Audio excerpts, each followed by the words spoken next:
Oh, look at that. I didn't do the countdown. It doesn't matter. We can get started here. How's it going? Didn't catch me with my pants down. You just caught me not paying attention or getting some things done. But I'm all done. I am all set up. I am here. Welcome, everyone. Good evening. Hit that like button, of course, please. That gets all of the wonderful viewers into this stream by boosting the YouTube algorithm. How are you all doing today? I hope you're doing well this evening. As you're hitting that like button, you can also hit that subscribe button. You can hit that notifications bell too to get notified when I go live.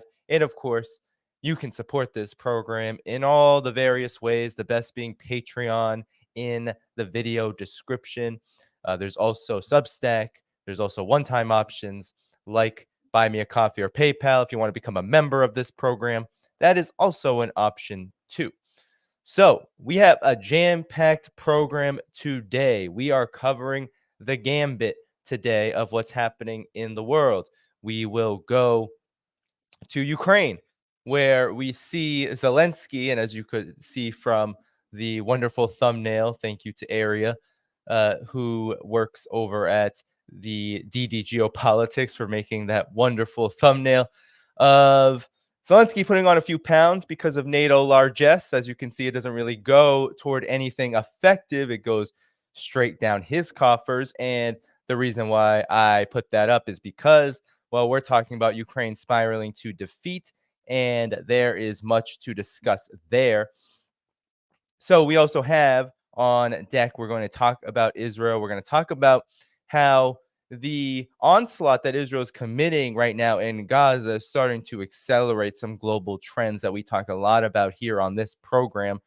So stay tuned for that.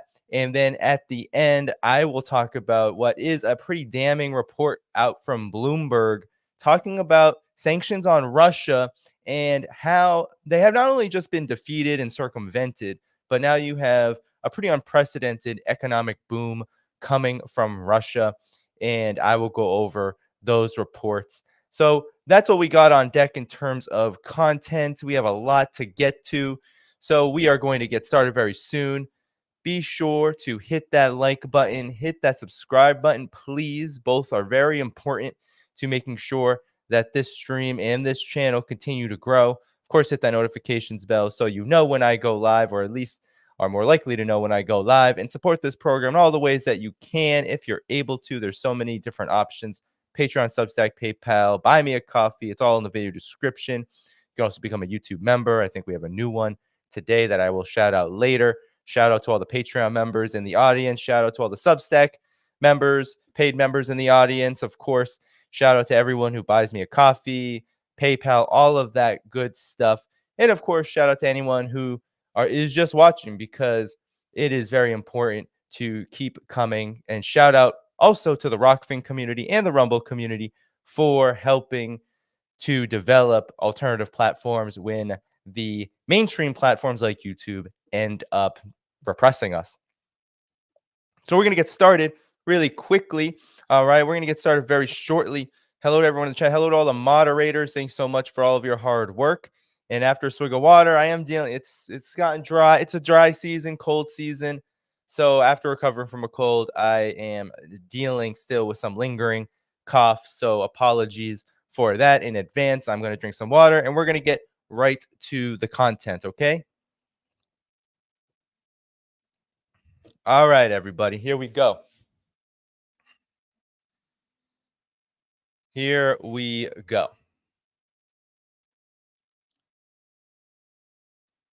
Ooh, lights coming in here. I've been struggling with lighting today, and one of the reasons was because my computer was completely dim, and so I kept thinking, why isn't the lighting working? And it just so happened to be that the screen on my computer was too dim, and I had to turn up the brightness. All right, so here we go. Here is the story. Ukraine is spiraling to what is, I think, a momentous defeat, and a defeat that's coming a lot quicker than I think many people predicted, especially in the collective West, especially in the foreign policy establishment. Now, this defeat takes on many forms, and we're going to get into those forms. But one of the forms that it's taking now is an out-and-out manpower shortage. And this should come as no surprise.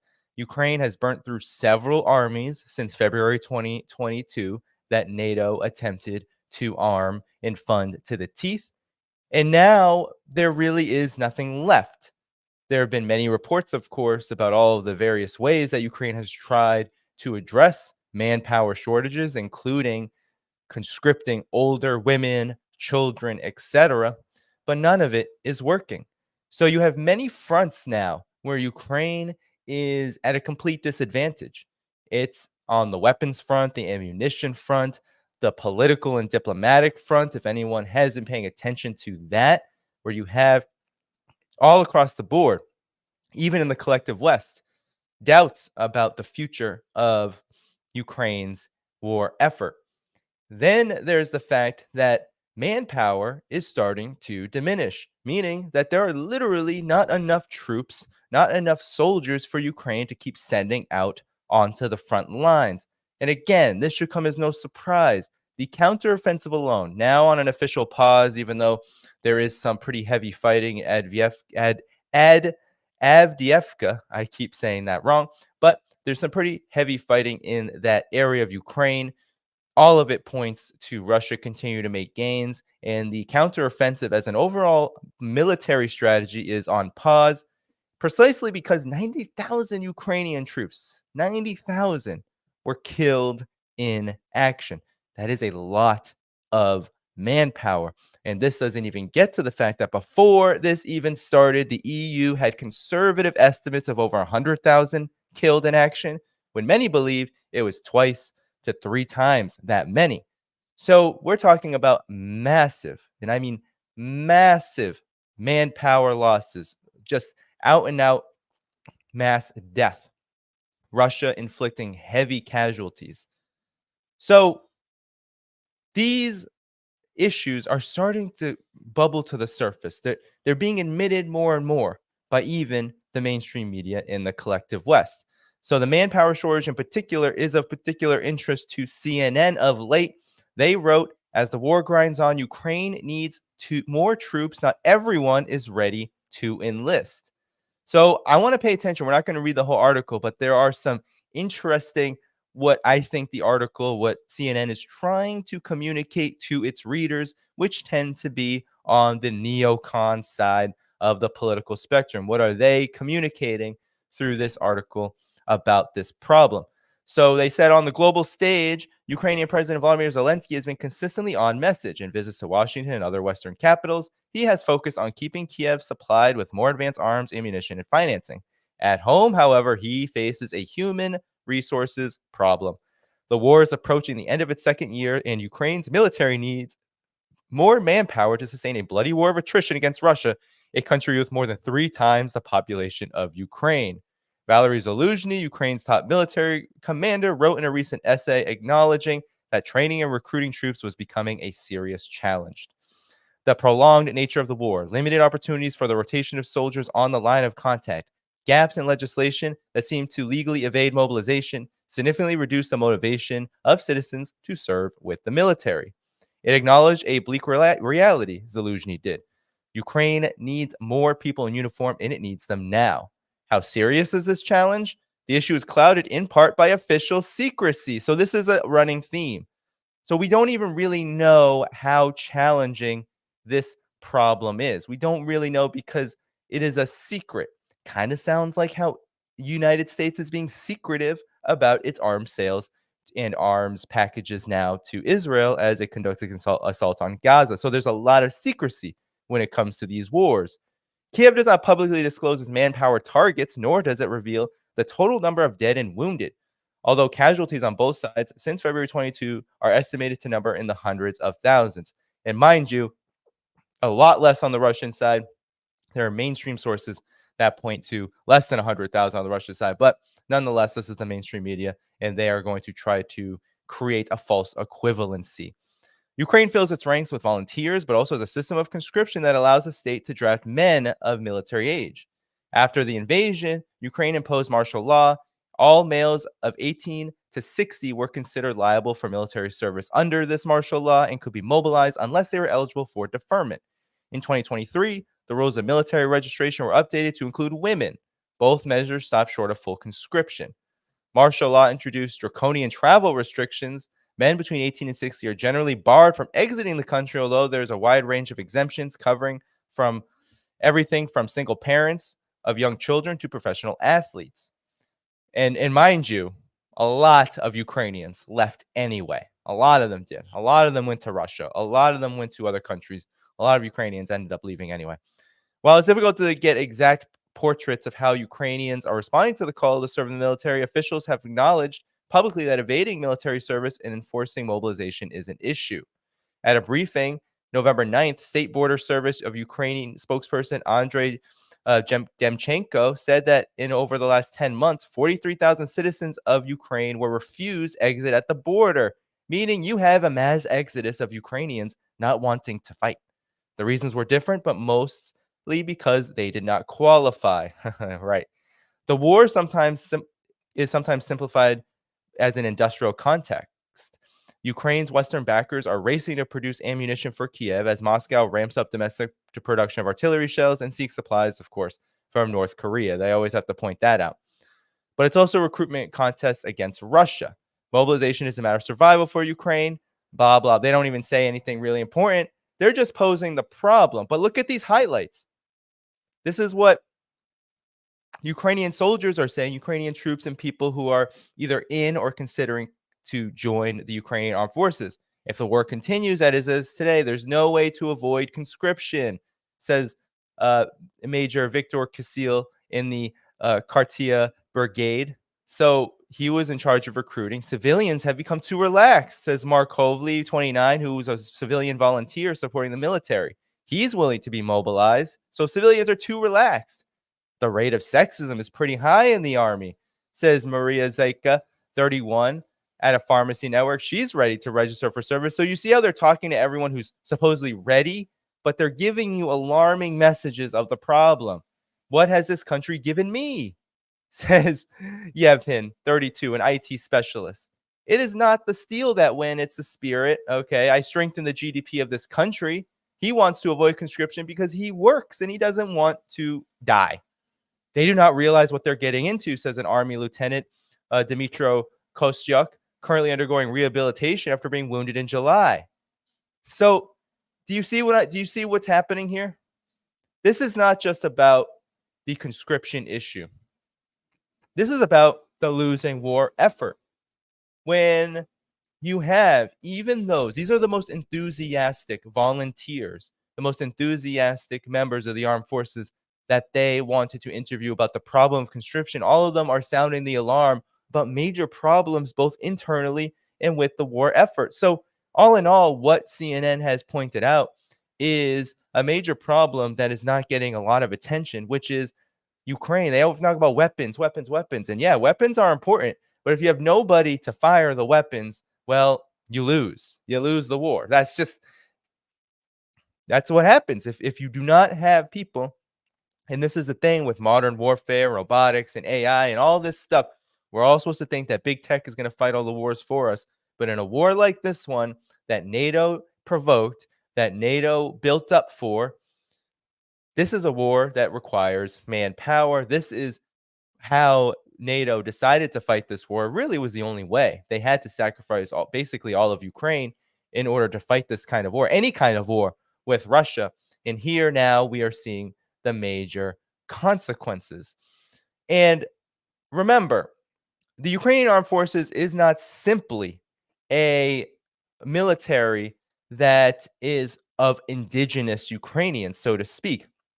Foreign mercenaries from the very beginning were viewed as not just additional support, but critical to the overall war effort. And now you have them abandoning the Ukrainian armed forces.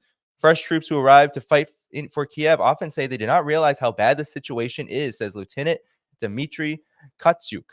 Many foreign mercenaries recruited by Ukraine soon opt to flee the country after experiencing the gruesome reality on the battlefield, said this army officer on CNN again.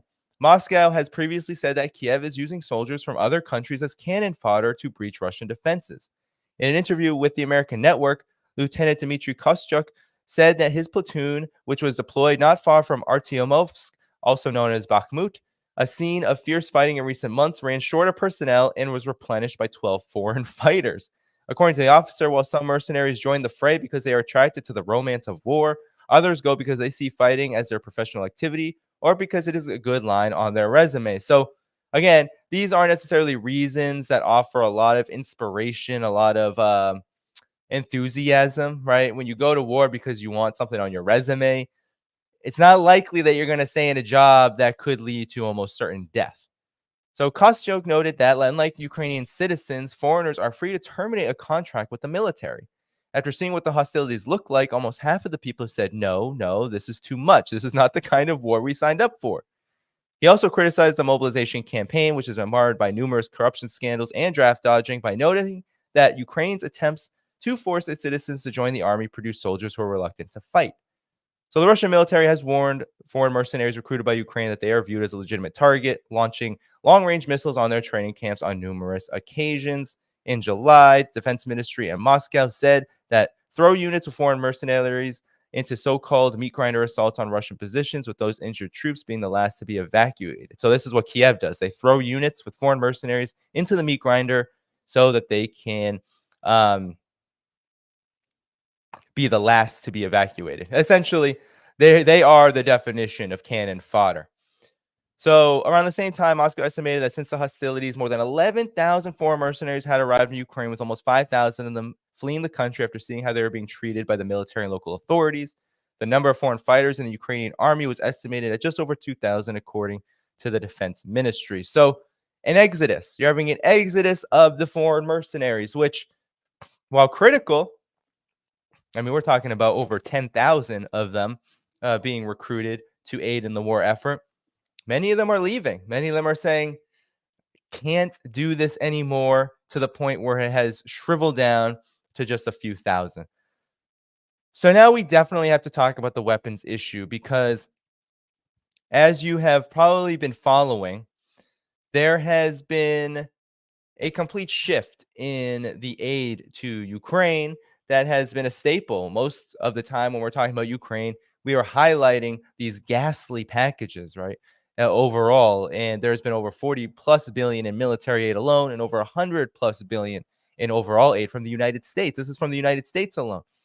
Then you add several more billion from Europe. So we're usually talking about, okay, there's more coming in. And over time, especially as the counteroffensive began, especially as it started, we saw these packages getting smaller and smaller in size. And now what you're seeing is talks about outsourcing the problem of ammunition, of weapons, not from the United States, but to Europe. So this is what the New York Times had to say. Europe moves to fill weapons gaps amid doubt about U.S. commitments to Ukraine. You have Germany, Norway, Britain, and others increasing weapons production to help Kiev. But the aid may be coming too late as winter looms and Ukraine's counteroffensive against Russia stalls. So here you have direct admonition. You have a direct admission that this is not going to be enough anyway, even if the United States wanted to order its European vassals to do its bidding for it. Hey, make these weapons, step up production, and help Kiev with its ongoing proxy war. No, it's just not even possible. So here is what Laura Jakes has to say over the New York Times. Faced with growing American reluctance to send more military aid to Ukraine, European leaders are moving to fill the gap, vowing new support for Kiev as it battles Russia in a war in Europe's backyard. Several countries, including Germany, Britain, and Norway, are increasing production of weapons, especially the artillery ammunition that Ukraine so badly needs. Germany, once a laggard in providing aid to Ukraine, announced a week ago it planned to double its support to $8.5 billion in 2024 and would deliver more crucial air defense systems by the end of the year. And EU states are gearing up to train an additional 10,000 Ukrainian soldiers, bringing the total up to 40,000. We really have to step up our game here, says Cashapp Lengren, the Dutch foreign defense minister, said at a forum this month at the Glendale Institute, a think tank funded by the Dutch government. But that may be little comfort to Ukraine, where a counteroffensive against aiding Russian forces has stalled as winter approaches, and officials say more support is needed now, even as countries turn their attention to the Israel-Gaza war. In a worrying sign, the EU appears likely to fail an early test of its ability to sustain backing for Ukraine. A much-touted pledge to donate 1 million rounds of 155 millimeter caliber shells within 1 year to Ukraine is now widely expected to fall short. The million will not be reached. We must assume it, Germany's defense minister Boris Pistorius said this week, acknowledging the bloc will miss the March deadline. European officials have long worried that rising Republican opposition to military support that the United States is sending to Ukraine, $45 billion in weapons and equipment so far, would diminish the leading American role in fighting the war should Biden lose the election. So here we have direct admissions that European support is not going to be going far enough. And they're still concerned about the Republicans. You would think that a war that has gotten this much bipartisan support up until this point would be able to yield results. But as we've said on this program many times before, there are limits. There are limits to military capacity. And here, the United States has stretched its empire very thin. It was not prepared to fight a protracted war of attrition of a World War I like scale. It just wasn't ready to do that. And arguably, it was never going to be ready to do that because that is not how the United States generally attempts to fight wars. What we are seeing with Israel now, that's generally how the United States likes to fight wars, generally likes to cause instability and chaos via proxy. It doesn't like when it has to essentially arm its proxies to the teeth to fight a great power like Russia. This is where the United States ultimately miscalculated. And it's why we see the problems we're seeing now with the military situation.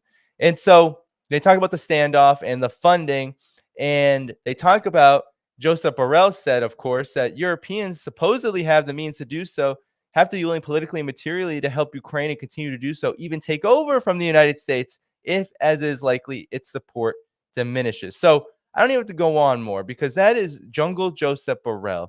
The article already acknowledged that Europe does not have the ability to make up what the United States even was providing, and that wasn't enough to sustain real achievements on the battlefield. But you have Jungle Joseph Borrell talking, talking as if it is a possibility.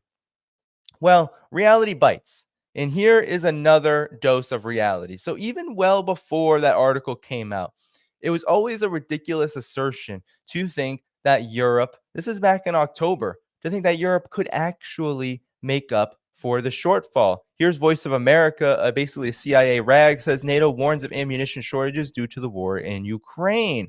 NATO's senior military officials warned European ammunition stocks are running short as the West continues to send large amounts of military aid to Ukraine to fend off Russian forces. This was Admiral Robert Bauer, who chairs the NATO Military Committee, said Europe needed to ramp up production as the war enters its 20th month. So now we are getting actually up to we're in the 21st month.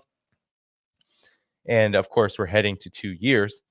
We now give away weapon systems to Ukraine, which is great, and ammunition, but not from full warehouses. We started to give away from half full or lower warehouses in Europe. And therefore, the bottom of the barrel is now visible, and we need the industry to ramp up production in a much higher tempo. We need large volumes, said Bauer, telling delegates at the Warsaw Security Forum, adding that political leaders needed to act faster. We need to continue to support from the political level because it's not only the money, it is also the actions in the nations that lead to more readier forces and capabilities we need. And if you actually see that in 7 years before the war, the defense budgets went up already, but the industry did not increase the production capacity. And that has led to higher prices from before the war. So essentially what he's admitting is that there is this huge push to increase defense spending, but it doesn't translate into the results because, you know, what's happening, these corporations are essentially pocketing much as profit. Let's be honest here. This is how the military industrial complex works. But the point is that the military industrial complex, especially these arms manufacturers, don't really bank on fighting a war that's going to stretch their outputs thin. They don't predict that because their whole model is based on profit. It's based on ensuring that whatever distribution model that it's able to generate only generates just enough to ensure profit maximization. Anything more means cutting into the pie that these major corporations want to essentially gobble up. So you already had that problem, but that only touches the surface of what the issue is here. And the issue is that the way that Ukraine was fighting anyway, it was horribly wasteful, firing thousands of rounds and shells daily. It just was never sustainable. And so Voice of America had already admitted as much, had already reported on this well over a month before, reports now talking about manpower shortages and, of course, Europe taking over. I mean, this is the fantasy world that the collective West is living in. They're kind of recycling story after story. They're kind of recycling justification after justification for their limitations. And all of it points to a spiraling defeat, an unprecedented spiraling defeat. And so now we have Lloyd Austin. You have Antony Blinken making several visits. You had the CIA chief William Burns make a visit to Kiev. Now you have Lloyd Austin going. He arrived in the Ukrainian capital to affirm steadfast support. It seems like now, uh, every time a U.S.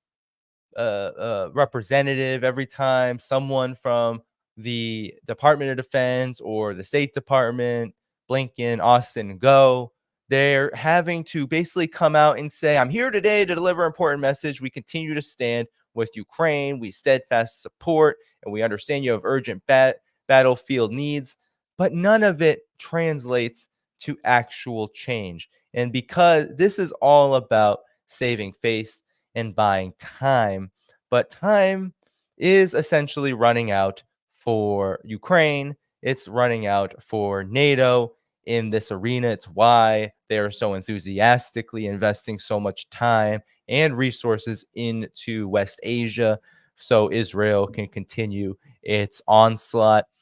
There's a big reason why this is happening. It's because Ukraine is not so much a priority. If Ukraine, if Ukraine had some prospect of victory over Russia, to really stick it in the eye of Russia, weaken them militarily, politically, economically, if that was a possibility, there would be a ceasefire in Gaza already, because it would mean that the United States could actually achieve one of its imperial objectives, and it wouldn't really care what Israel wanted to do. It would ensure that whatever was in its best interest was done, but that's not happening here.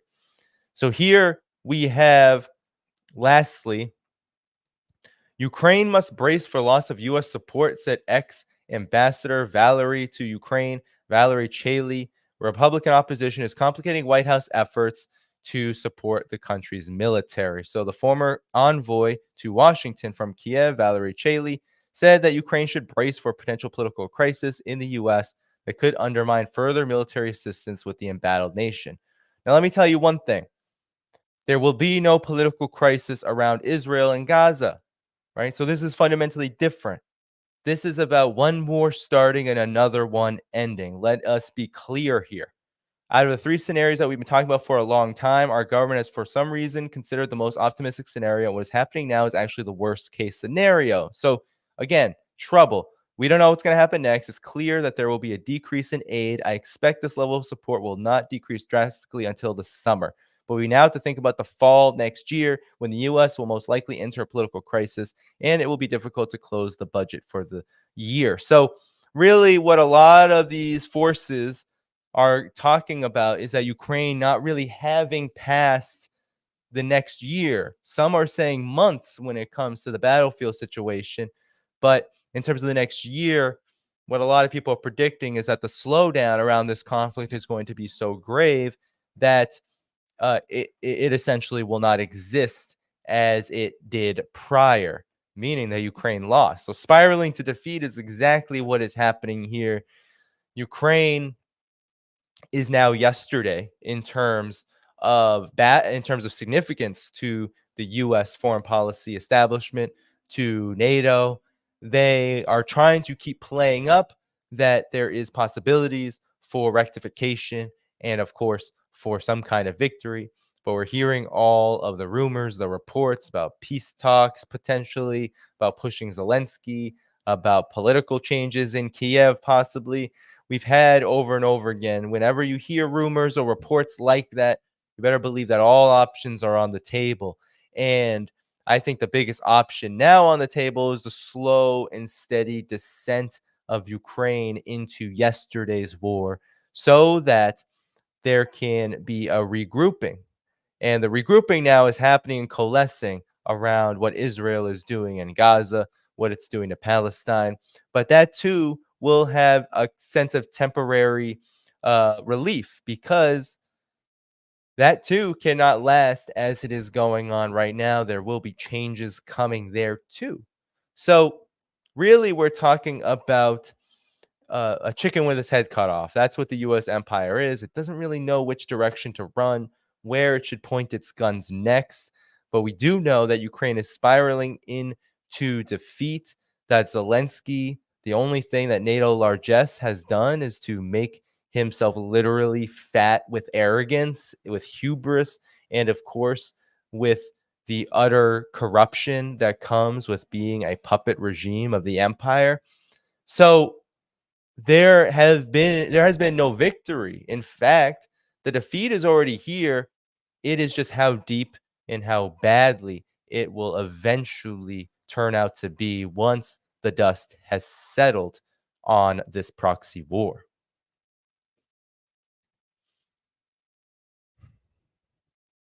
So that's the first story, everybody. Thank you for tuning in. We're going to get to the next one very soon. Okay. So while you're waiting, please hit that like button, hit that notifications bell, subscribe, of course. Welcome to the Rumble community for the 60 who are watching there. Of course, follow me on Rockfin as well. Welcome, Rockfin community, to the 16 people watching there. I will put the Rumble in the chat so you can follow me there. Of course, do stick around on YouTube. I'm not saying go to Rumble necessarily if you do and have been supporting on YouTube, but definitely in both places. And of course, if you want to be that generous, you can just have both playing and just listen to the one that you prefer. So, and put the other one on mute if you want a little trick, right? Just hit that little volume button on whichever one you do not want to see. That's how you boost support in a real way.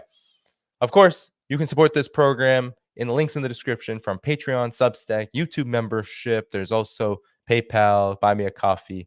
Find all those things in the video description. We have 1,537 people watching now. We have 624 likes. Let's up that like ratio, please. That helps get more wonderful viewers in this stream. For those of you who haven't liked, you just hit that like button and more viewers will come in. Let's try to close that ratio gap. Thank you so much. Thanks everyone for tuning in.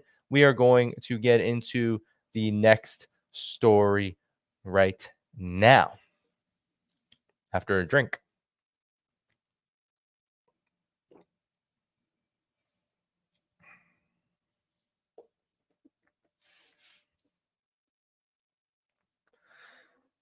We now have to turn our attention to what Israel is doing in Gaza, to Gaza, because we now have indications that what Israel is doing, the out and out massacre, the absolute utter ridiculousness of its propaganda campaign around this war, is starting to have ramifications globally in more ways than I think many might have predicted.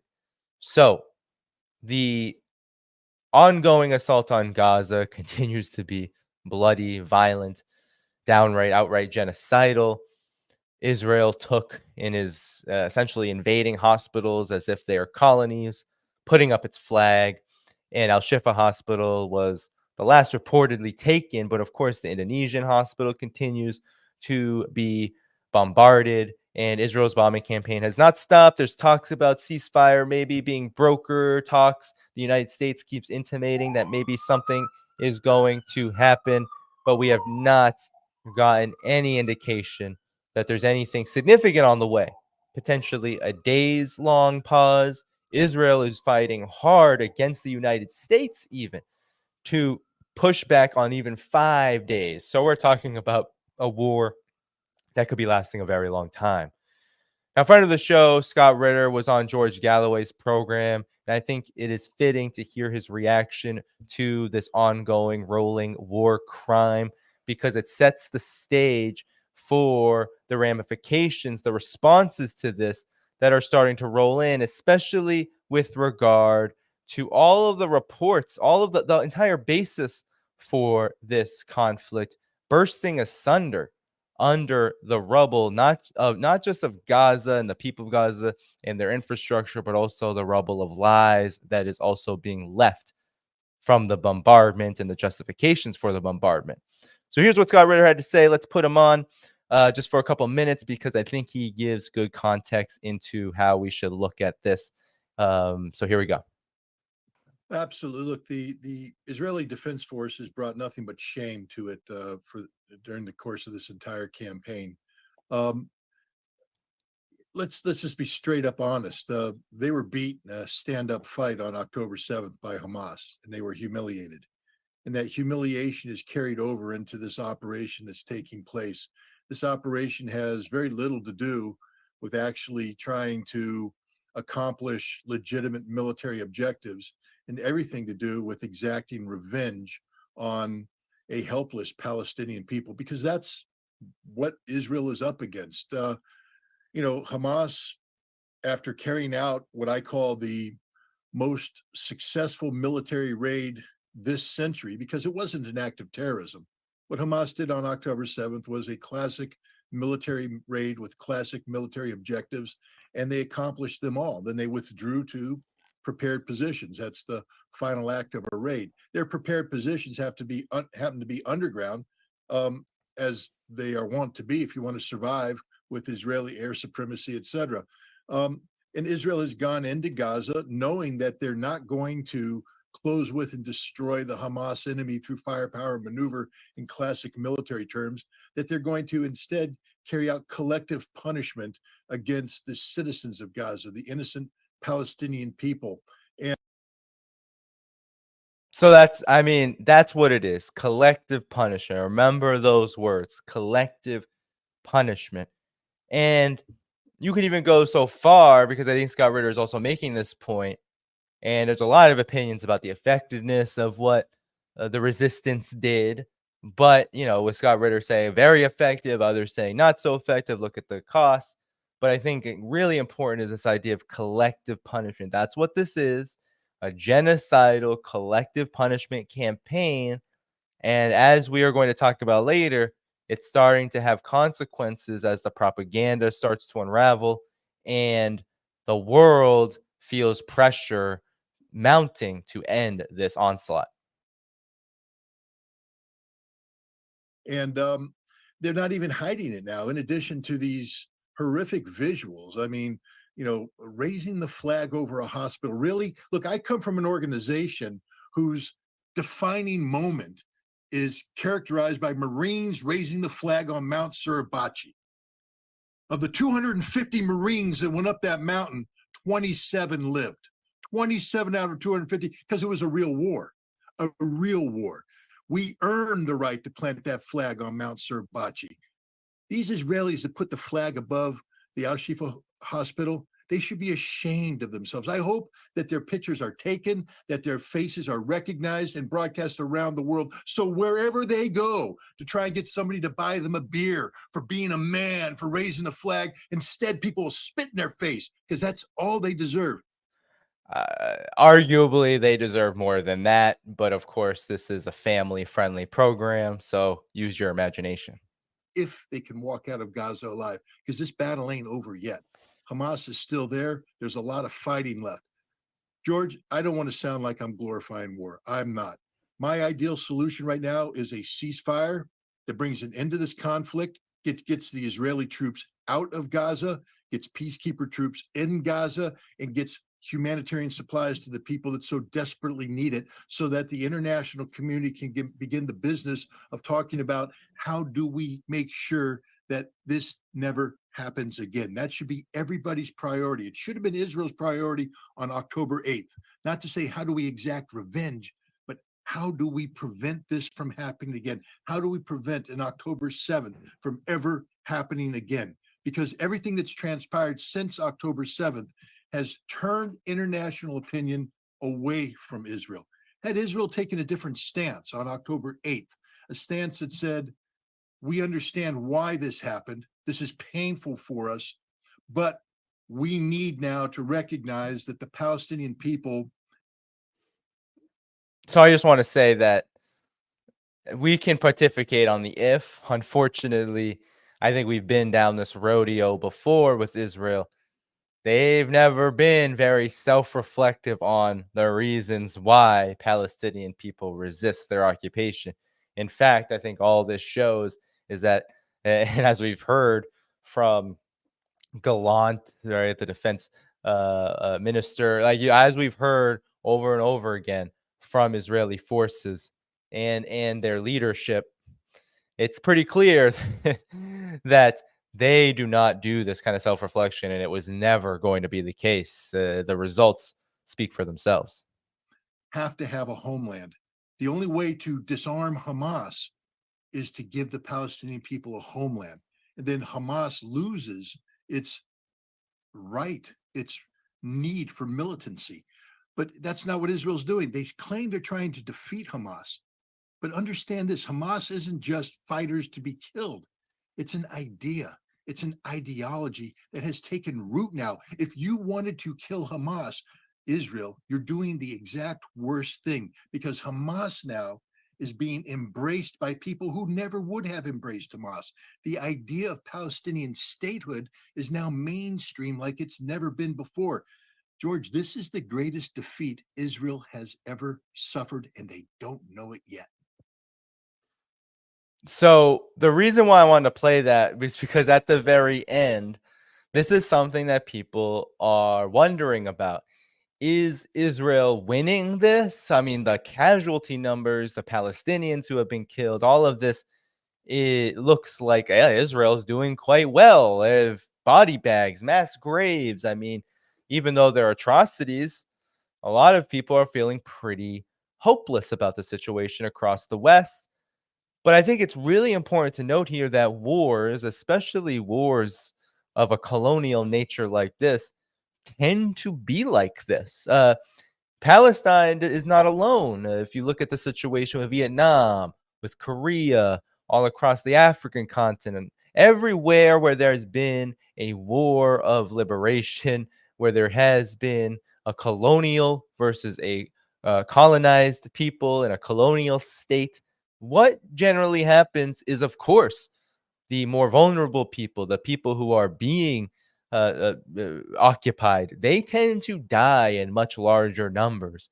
But do you notice how most of these states end up falling anyway? Well, why is that?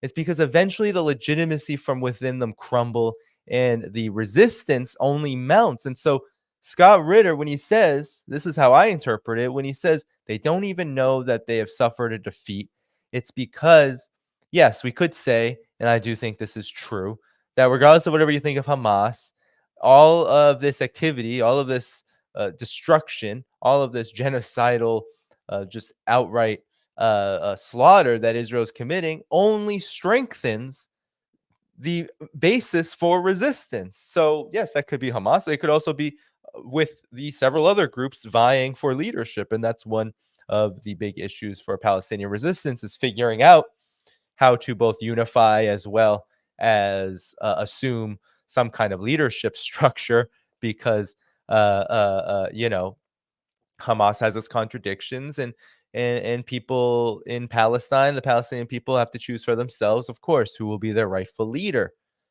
So all of that is to say is that the resistance is only going to get stronger after this. You hear reports all of the time of Palestinians saying they can never forgive what Israel did. How could they? There is not a Palestinian on this planet right now that hasn't had someone killed from this onslaught, and that's not an exaggeration.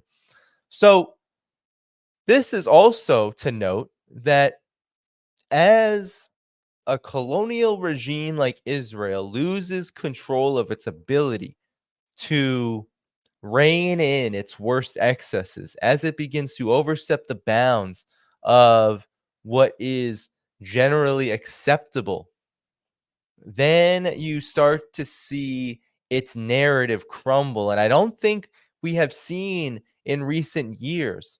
Many people might cite, oh, weapons of mass destruction. Yes, you could say weapons of mass destruction in Iraq was a massive, just a massive defeat for the United States in terms of its legitimacy in war, in the wars that it wages. But I don't think we have seen Israel being kind of an archaic colonial regime. We haven't seen this kind of narrative crumble beneath it as it tries to occupy the Palestinian people in a very long time. And now I believe that the defeat of Israel is not a matter of, oh, are the Palestinians winning? Is West Asia, the region, able to stop Israel from what it's doing? Israel is starting to stop itself. Israel's starting to stop itself because it cannot help but tell lie after lie after lie as part of its justification for doing what it's doing. And so here you have the electronic intifada, and I want to talk about now the misinformation. So Israel admits to burning hundreds of people on October 7th. So MSNBC host Mehdi Hassan challenged Israeli government spokesperson Mark Regev about the many lies and false claims Israel has made to justify its genocidal bombing and invasion of Gaza. While attempting to parry Hassan's challenges, Regev told many more lies, trying to change the subject and shift the blame for the horrifying toll from Israel onto Israel's Palestinian victims. But Regev made one admission whose significance neither Regev nor Hassan appears to have recognized. He was trying to make the point that Israel, supposedly unlike Hamas, can be trusted because when Israel makes a mistake, it admits it. And this is similar to the United States. Remember when Obama said, "Ooh, maybe we went a little too far in Libya." The whole justification was, well, we're able to admit mistakes. We're not perfect. And that was supposed to cleanse it of guilt, cleanse the United States, cleanse the Obama administration of guilt. So Regev said, we originally said in the atrocious Hamas attack upon our people on October 7th, we had the number of 1,400 casualties, and now we've revised that down to 1,200 because we understood that we'd overestimated and made a mistake.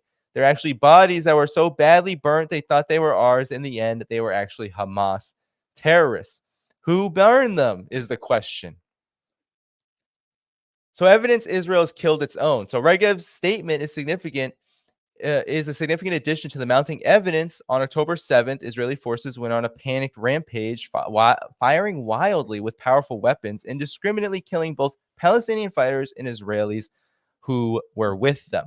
That's the testimony of Yasmin Porat, an Israeli civilian who has survived a massacre by Israeli forces at Kibbutz Be'eri. And the Israeli Air Force has admitted that it sent up more than 24 helicopters, which fired huge amounts of heavy cannon shells and Hellfire missiles on October 7th, even though in many cases the pilots could not tell Palestinians apart from Israeli civilians. Shoot at everything, one squadron leader told his men. So later in the interview, Regev regurgitates the standard Israeli propaganda claim that civilian death toll in Gaza is so high because Hamas uses human shields. So needless to say, Regev did not provide an answer to would you bomb schools and houses in Israel if Hamas militants were believed to be under them and kill Israeli human shields in the process.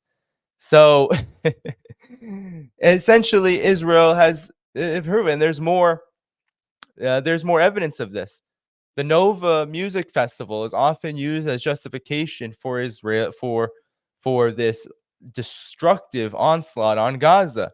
But now, as the Cradle reports, there is now admissions, and I think the admissions originally came from Haaretz.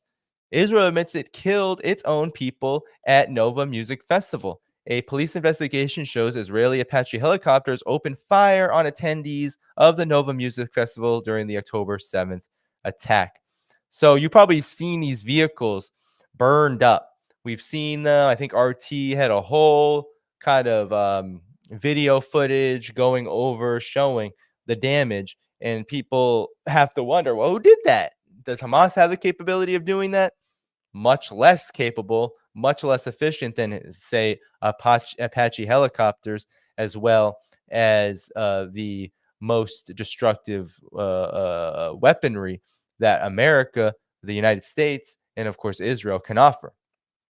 So an Israeli police investigation in Haaretz, reported on November 18th, looked into the Hamas attack on the Nova Music Festival near Gaza border on October 7th, and it revealed that an Israeli attack helicopter killed some of the attendees. According to a police source, an investigation into the incident showed, is this up? Yes, it is. It showed that an Israeli combat helicopter that arrived at the scene from the Ramat David base fired at Hamas fighters and other Palestinians who crossed through the border fence from Gaza into Israel, but also fired on some of the Israelis attending the music festival. According to the police, 364 people were killed there. The Israeli military and rescue services previously claimed that 260 Israelis were killed at the festival, all by Hamas and Palestinians in a deliberate massacre. But this is the first acknowledgement that Israeli forces killed some of their own. Previous reports in Israeli media revealed that Israeli forces killed Israeli civilians in Be'eri, a settlement also near the Gaza border. In that case, Hamas fighters were holding Israelis captives in homes. When the Israeli military arrived, opened fire, including firing tank shells, killing Israeli captors and Hamas fighters. 3 of those killed in Be'eri by Israeli tank fire were 12-year-old Lyle Hazroni, her brother Yanai, and the aunt Ayla. Israeli broadcaster Khan reported that Leo's relatives held a farewell ceremony for her rather than a burial ceremony because her body could not be recovered from the house that collapsed on her and other Hamas captives after an Israeli tank fired 2 shells into it. A similar instance occurred in Sderot, where Hamas fighters had taken over the local police station and were holding Israeli police captive inside. Both Hamas fighters and Israeli police were killed when the Israeli army fired tank shells at the police station, killing everyone. Israeli forces then bulldozed the station. And so not only has Israel reduced the casualty numbers to about 1,200 on its side, but as Richard Medhurst and others have reported, half of those forces were actually Israeli military, Israeli police, those who served in some kind of Israeli security role. So what we are seeing is the narrative beneath Israel, which it has used to springboard its destructive, nothing, no matter if it was 1,400, totally Hamas, we know if we could identify the wounds of the injured and how it happened, even if that were the case, nothing would justify the just outright, doing damage 10, 20 times that which was inflicted upon them. But now we are finding that the situation is actually a lot worse, which is not so surprising given Israel's history. If you look at any of the graphs, if you go to a website like If Americans Knew, you can see the graphs from all the different conflicts, Protective Edge 2014, Cast Lead 2008. If you go back to those operations by Israel, the amount of people killed on the Palestinian side always dwarfs in significant numbers that of the Israeli side. Why? Well, I think on the one hand, Israel, of course, has much more destructive force. It is the occupying power. There's all these weapons at its disposal, and also the interest in exterminating Palestinians.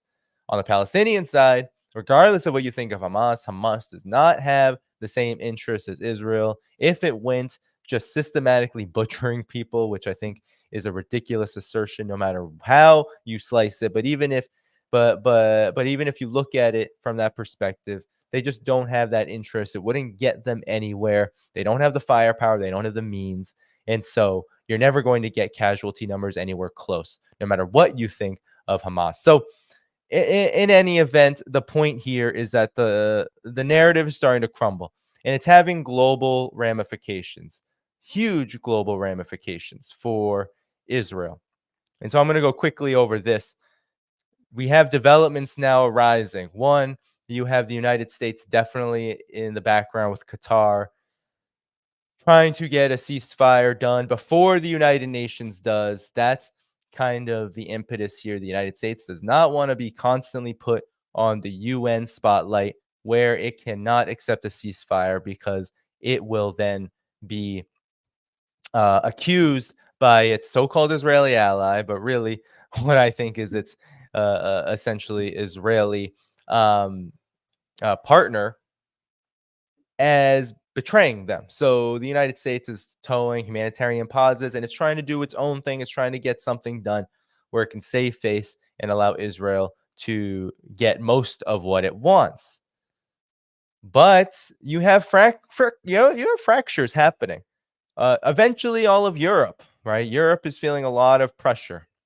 And here you have even Jungle Joseph Borrell, who honestly, for someone who calls himself a socialist, he tends to like war.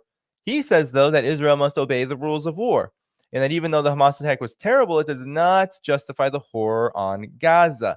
And so we're seeing this across the board. We're seeing leaders like this, even in the West. Soon it will be very few countries that can publicly and openly. The United States will be the last because the United States has the least shame, honestly. But the United States will be the last because it is honestly the least held accountable, and will be the last to kind of come around on the public narrative. But nonetheless, we see the fractures in Europe. It's hard to justify to Europeans, many of which have sympathies with Palestinians. If you look at just migration patterns, there's a lot of Arab migration that happens across Europe, especially Western Europe. So, especially since the war on Syria, especially since all of these wars in West Asia, there has been an influx of people. And so it is ripe for domestic crisis for Europe. So that's why you have leaders ultimately beginning to hedge their bets. But I think a bigger development is happening now, which is that regionally in West Asia, they're beginning to look toward China for the possibility of peace. And this should not have come as any surprise. Okay.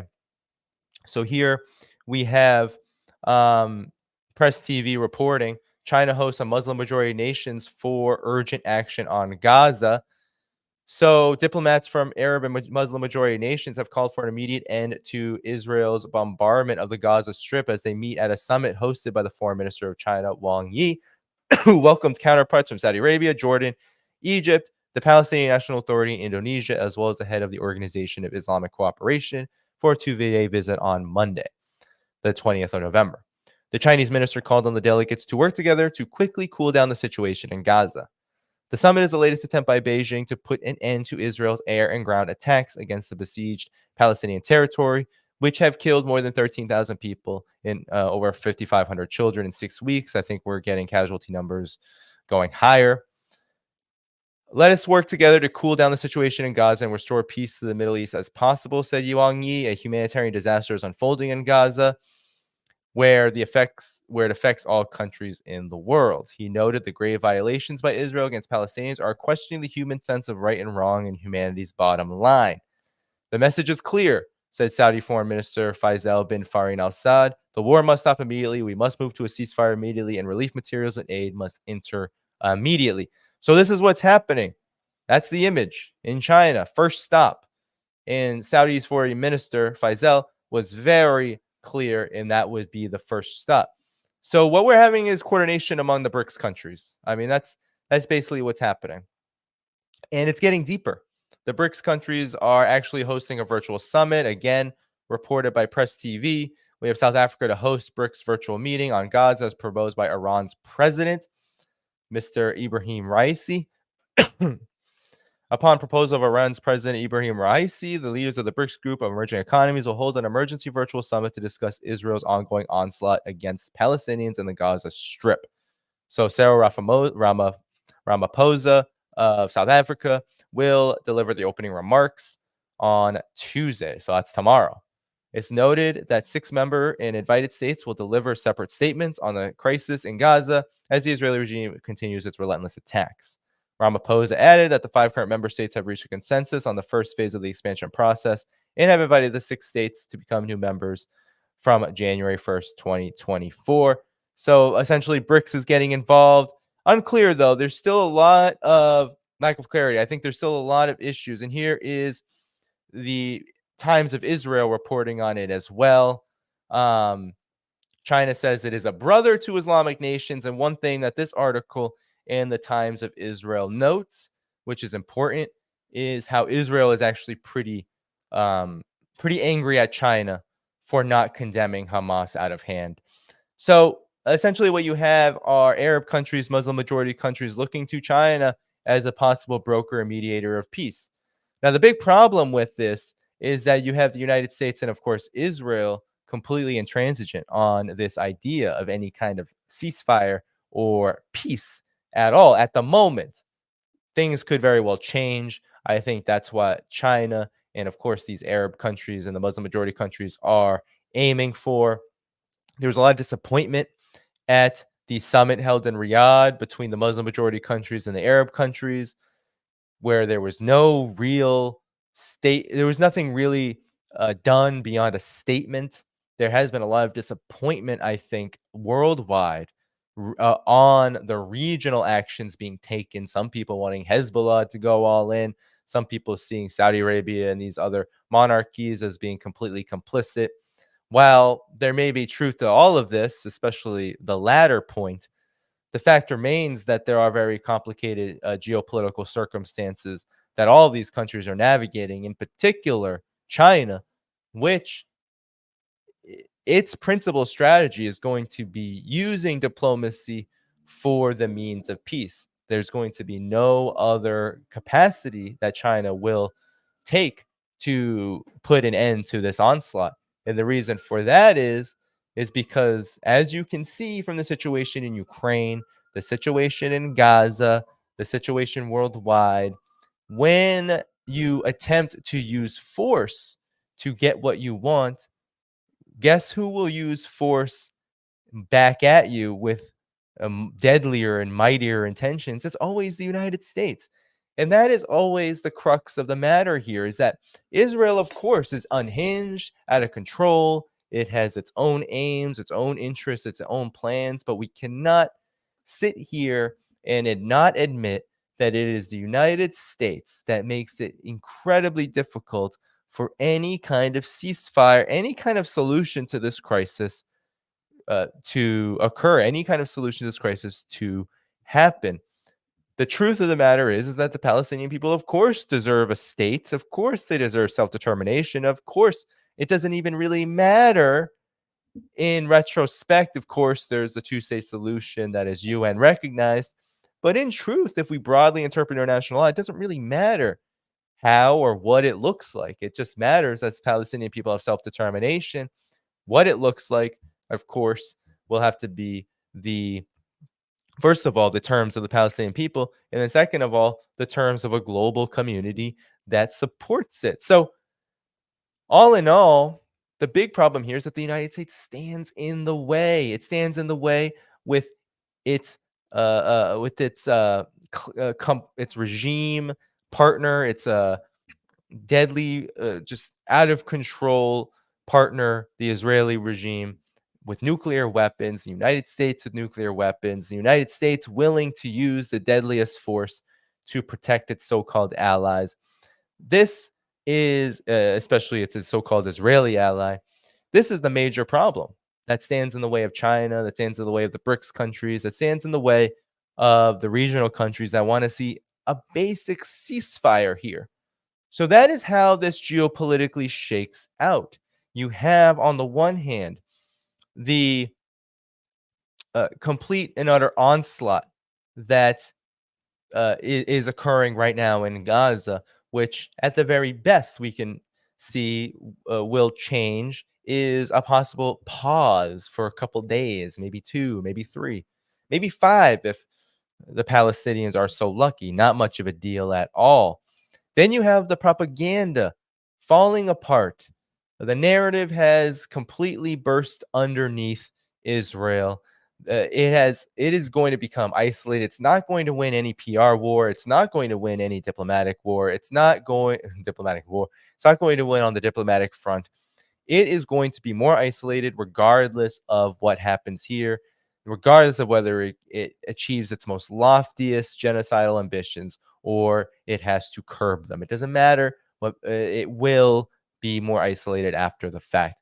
And then you have the fact that the world situation, the multipolar world in particular, is looking for an out and an exit to this, is looking to provide what it can to Palestinians, what it can to the humanitarian situation, so that this onslaught can stop. But of course, as I said before, it is the United States, it is the neocons, it is the warmongers, it is those who back Israel's onslaught, which are responsible for the lack of progress that we see. And we cannot let go of that understanding in that vision, lest we start falling into, well, why did Hamas do this? Well, why can't the countries in the region do more? We have to understand that it is the United States albatross, this dying and decaying albatross, that is the problem that is in the way of any kind of peace in Gaza and anywhere else.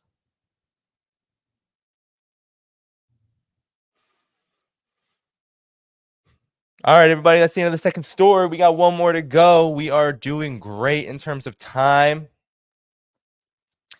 And we're going to get to the next story, which is a really interesting one that I don't think is getting talked about enough anymore. But it's Russia's successful, not just defeat of sanctions, but it really has, I think, grown stronger from the Ukraine conflict, believe it or not. Something that I think holds many lessons. So we're going to get into the new reports about this. So let me just take more water and then we'll get right to it, okay?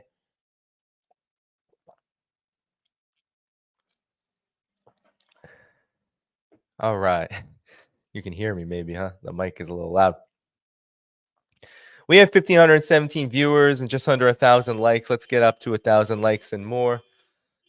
There's a car alarm going on outside. Let me see if I can. Let me know. Do you hear that? Because the background noise should be, reduced. I don't know if I can reduce it anymore. Hopefully that ends soon. Stick around, baby. Everyone, stick around. Hit that like button. Hit that like button. We're about to get to the next story very soon. Someone says they can hear it a bit. This is what happens. All right. So people can barely hear it. This is the deal. This is what it's like living in the concrete jungle, so to speak. So here we go. Here we go. Here you go.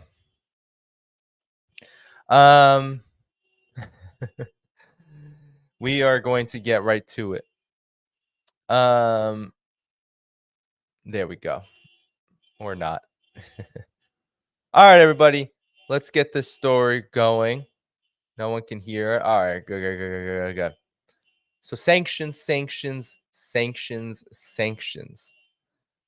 Let me just get the stories ready here.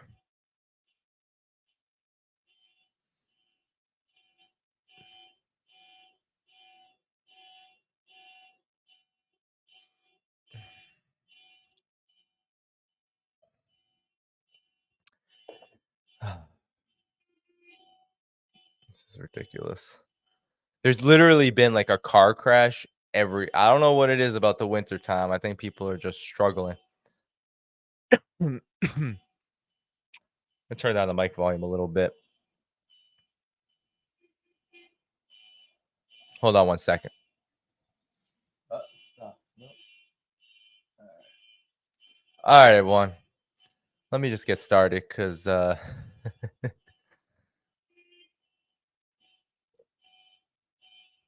here we go.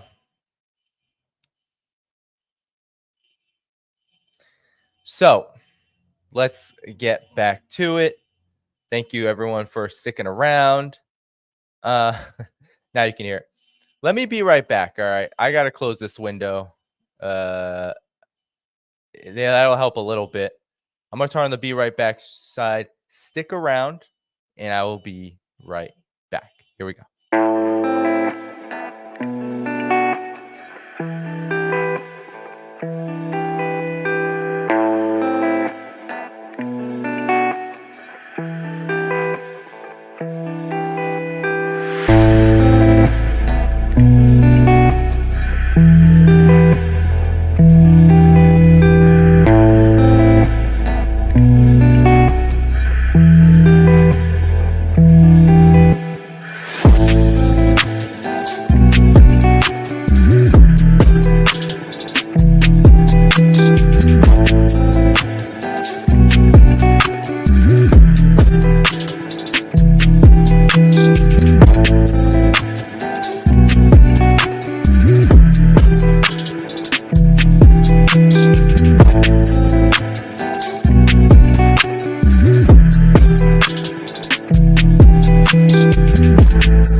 All right, I'm back, everyone. I am back. Can you hear me okay? A lot of people left, I think.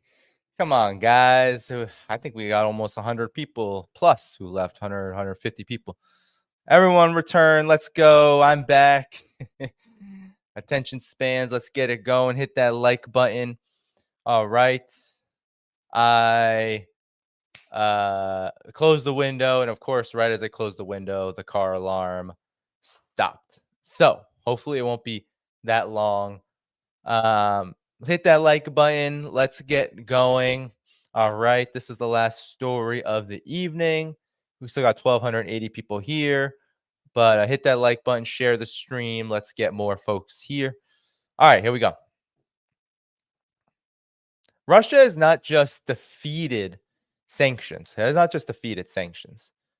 in a sense, it has defeated the entire war effort. Not only on the battlefield has Russia been successful against the entire NATO machinery, where now you have desperate story after desperate story coming out about the lack of support from the West and Ukraine's troubling political situation, the fact that the counteroffensive has stalled and is on pause, and whatever the story may be, the battlefield situation is taking care of itself. Russia is in charge there. But again, as I've said on this program many times, this was not just a war on the battlefield. The battlefield military conflict is just a means to an end. The war is always multifaceted. There's always a political dimension. There's almost always an economic dimension. Now more than ever, with the proliferation of unilateral sanctions used by the collective West. And no other country outside of Russia has experienced the kind of onslaught around sanctions that Russia has. Russia is the most sanctioned country in the world, and it really isn't close. This doesn't mean that Iran or the DPRK or Cuba have not felt devastation from sanctions. Syria, in particular, has felt just absolutely immense pain from the sanctions leveled by the United States and its complicit allies. But Russia, by numerical sense, is by far the most sanctioned country. But even so, we've been talking for many, many months now about how Russia has basically circumvented those sanctions.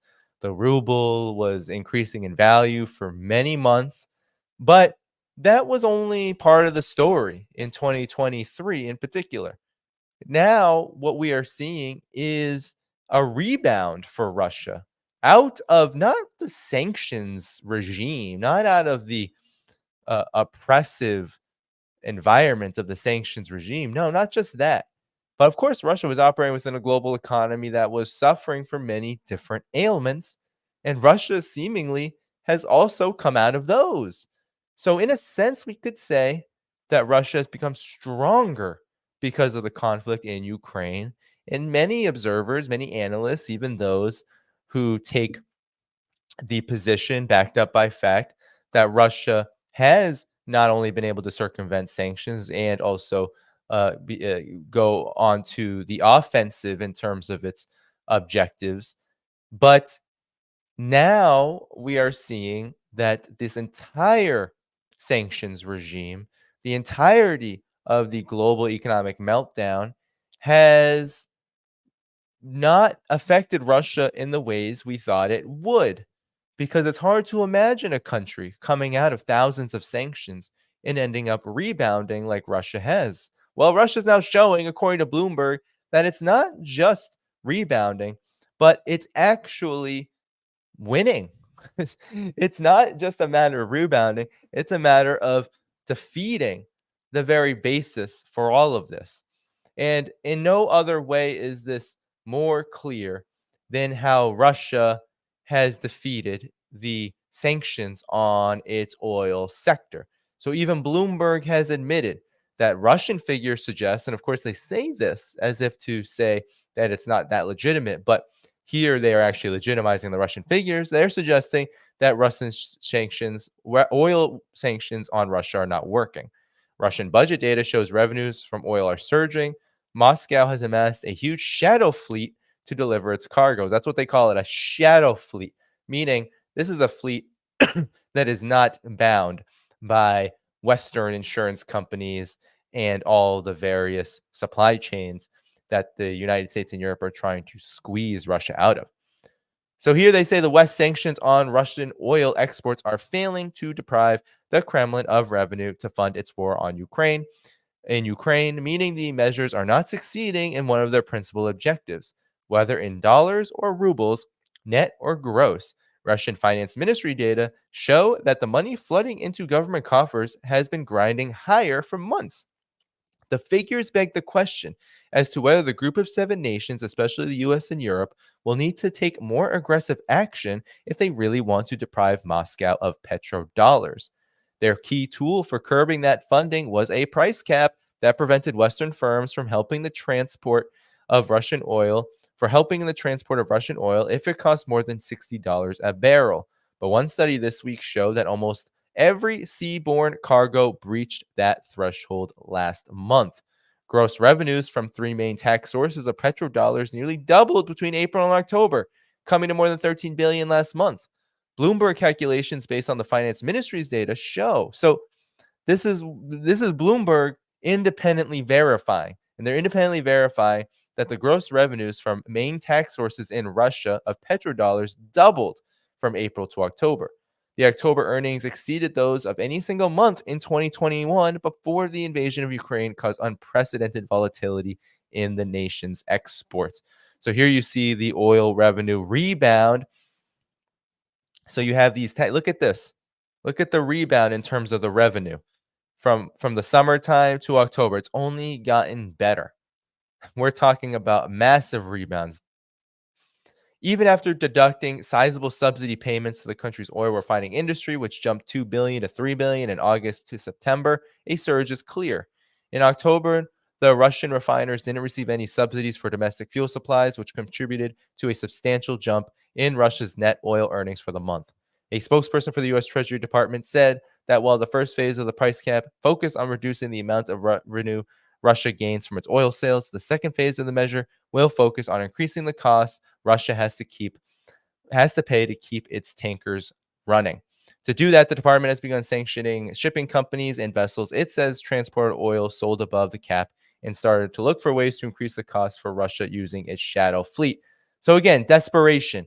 They can't enforce this cap. It's not working. And Russia revenues are through the roof.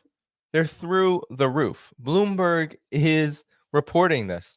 And so, again, this is all about not just the failure of sanctions, but also it's about the fact that Russia is essentially moving beyond what was happening before the conflict, even before the sanctions occurred.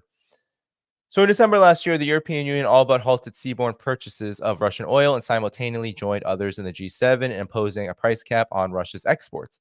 While the initial blow led to a $25 billion deficit in Russian budget at the start of the year, the effects have faded dramatically. To counteract restrictions, Russia pivoted away from Western shipping and services.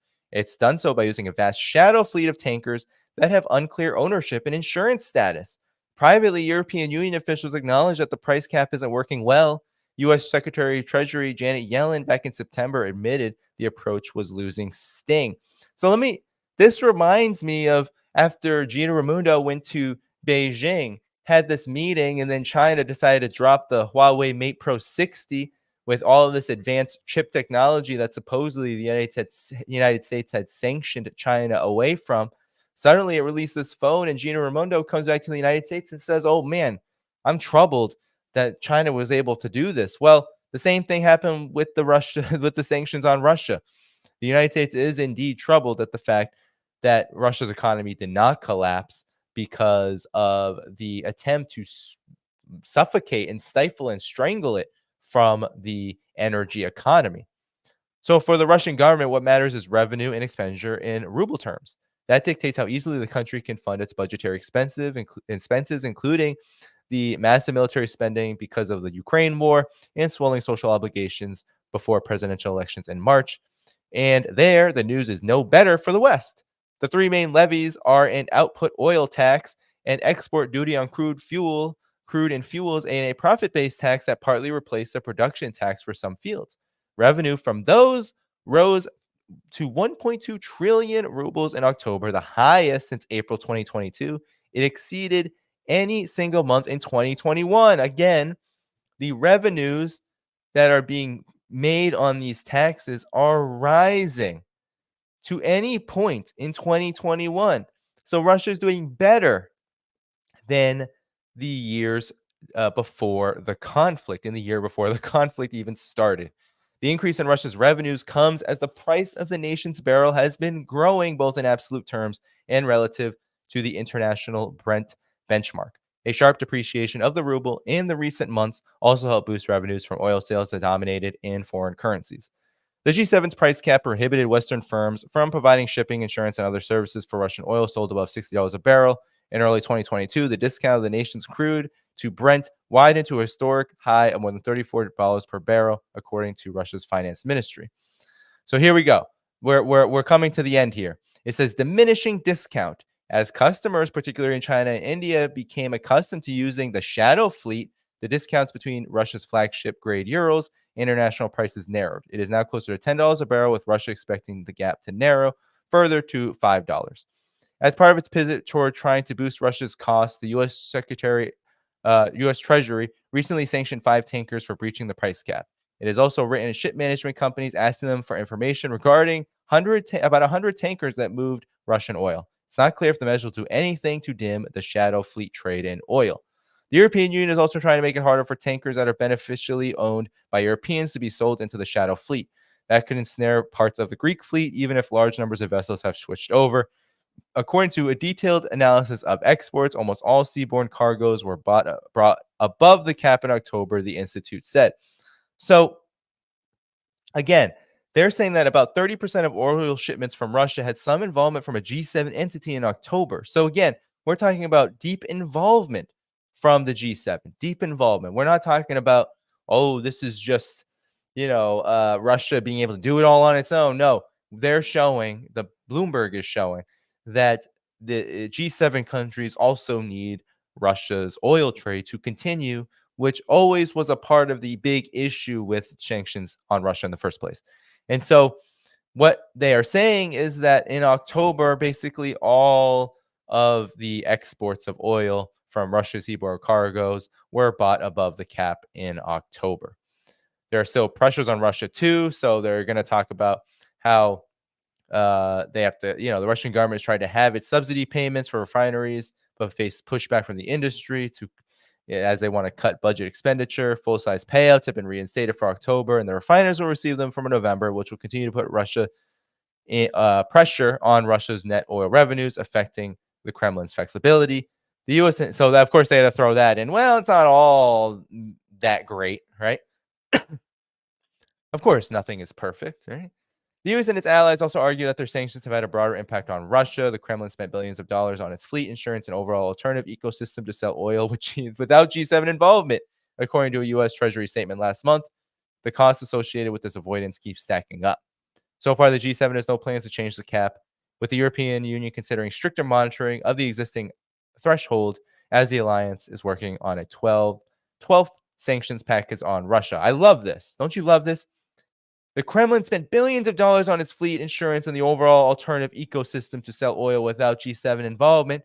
And that is where the costs are stacking up, when everything that was said in this article, in this investigation beforehand, proved that the costs are very much worth it, that revenues are way up, that Russia's economy, especially in the oil sector, in many respects and regards, is better than in 2021, well before the conflict in Ukraine began. So all of this is to say is that Russia has done quite well for itself, and that these sanctions, the defeat of them, is not just Russia surviving. It's not just about the ruble stability. It's not just about Russia remaining stable.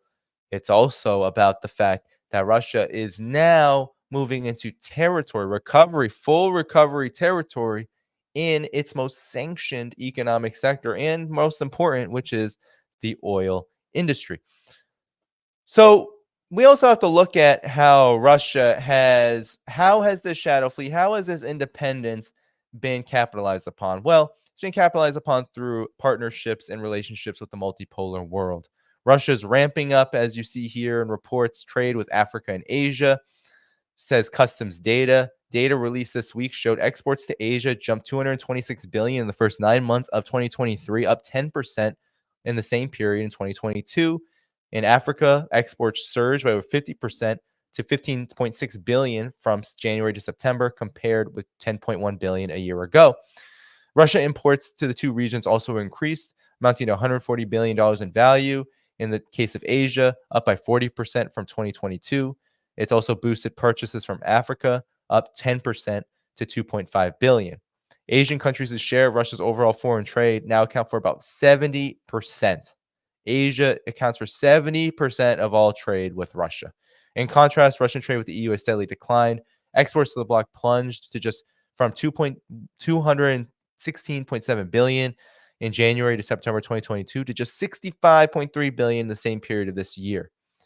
Imports from the EU were down around 10% to 59.2 billion, data show.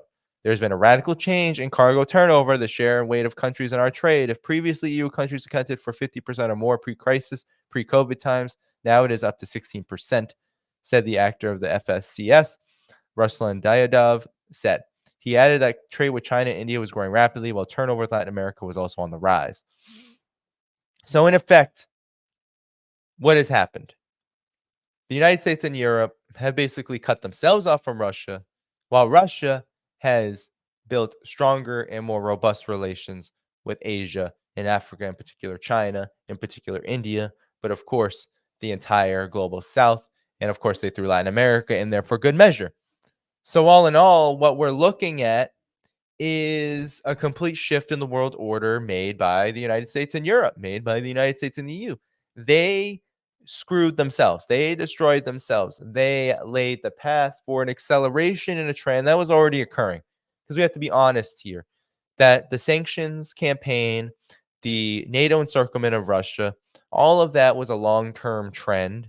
Sanctions didn't begin with the Ukraine conflict, even if thousands literally were put onto Russia and slapped onto Russia following the February 2022 intervention.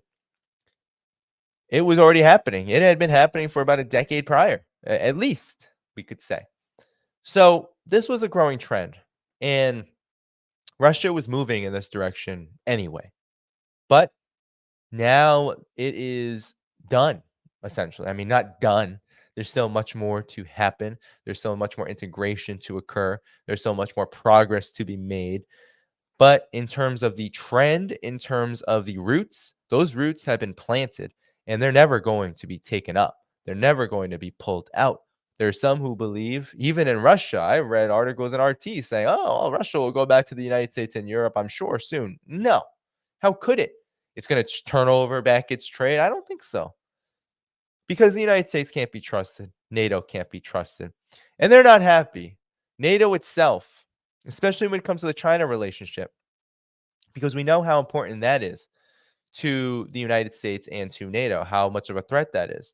Still to this day, they cannot stop. Even to this day, as they are starting to become mired in the Israel situation, the Israel onslaught in Gaza, they cannot help themselves when it comes to their absolute fear of the Russia-China partnership. And here, just in November, they were blaming China's support for Russia to hindering Ukraine's counteroffensive. This is the conclusion NATO is making. This is from the Atlantic Council. And you won't believe the excuses they make. They claim, all right, they claim that China is supporting Russia's military by providing these things. You see this picture? Do you see this? They don't have a caption under this picture, but essentially because China is providing construction equipment to Russia, trading construction equipment, exporting it, that amounts to aiding the military campaign against Ukraine.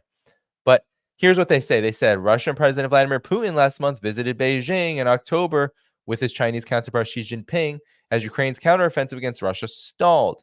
Commentators frequently pointed the finger at Ukraine's military as Western supporters for insufficient armaments to Ukraine. But it's important to acknowledge another vital factor between Ukraine's struggle to regain its land, the People's Republic of China economic lifeline to Russia. Open source trade data suggests that a surge in imports of Chinese manufactured goods with important military uses played a key role in Russia's ability to shore up its defenses on Ukrainian territory and to keep them equipped and supplied to resist the counteroffensive. Russia successfully transitioned to a defensive posture after the culmination of its offensive, dug in on Ukrainian territory, and has managed to sustain its forces there, despite continuing heavy losses of equipment and tremendous expenditures on munitions. Even as weapons and ammunition pour into Ukraine from NATO countries, they are being counterbalanced by Chinese imports, not of weapons, but material vital for Russia's ability to sustain stubborn efforts to hold on to Ukrainian territory. Can you can you believe what they are saying? This is how pathetic, how absolutely pathetic NATO looks on the world stage.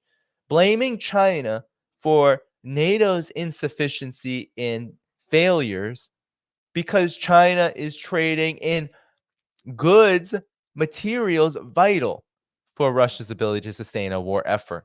You could literally say that every aspect of an economy is vital to sustain anything in an economy, let alone a war effort.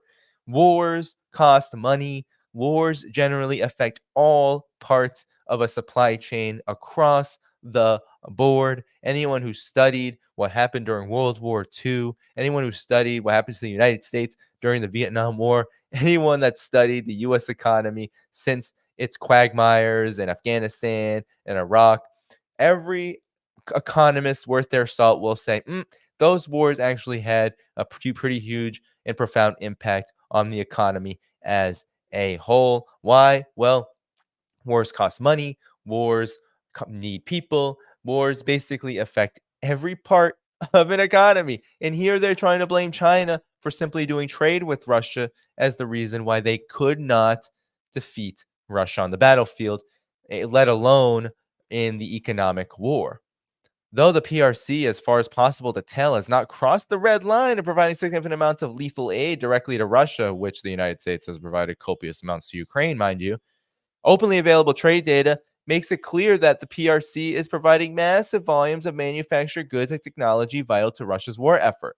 The vast majority of what has been concluded, including this vital sustainment for Russia's military machine, is being provided openly and is not prohibited or restricted by international sanctions regime against Russia.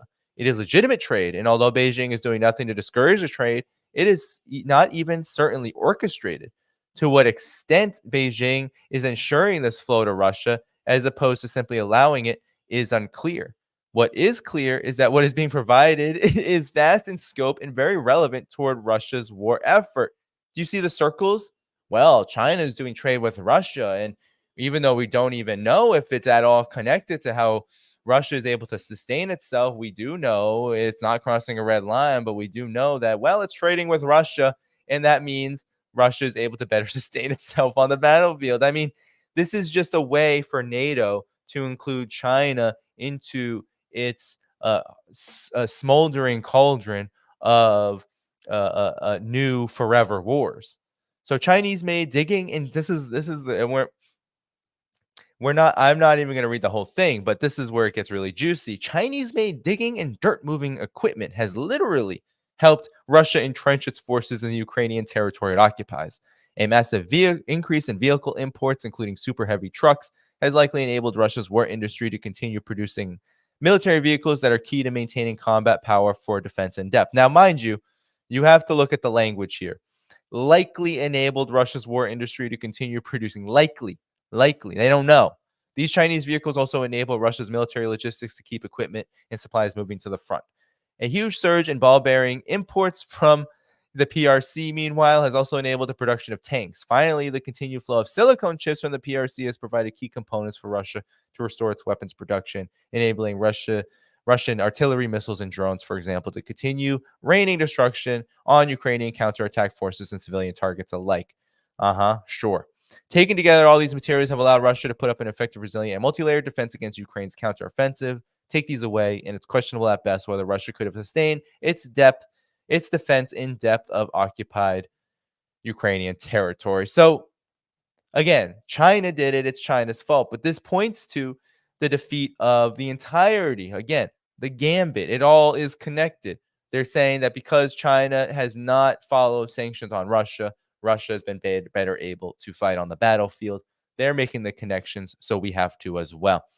So they're talking about the Surovikin line, the line of which is the defensive posture around the city of Kharkov.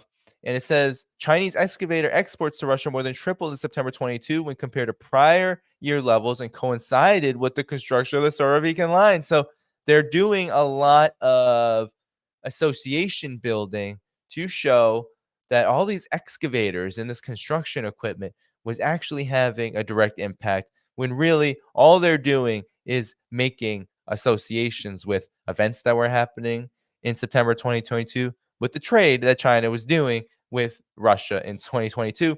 The biggest thing, though, and the biggest takeaway here is that rather than blame themselves, rather than talk about how the uh, effort by NATO to arm Ukraine against Russia was always going to be a failure, rather than accept the fact that Russia has circumvented the sanctions, rather than accept these facts, right? These are facts.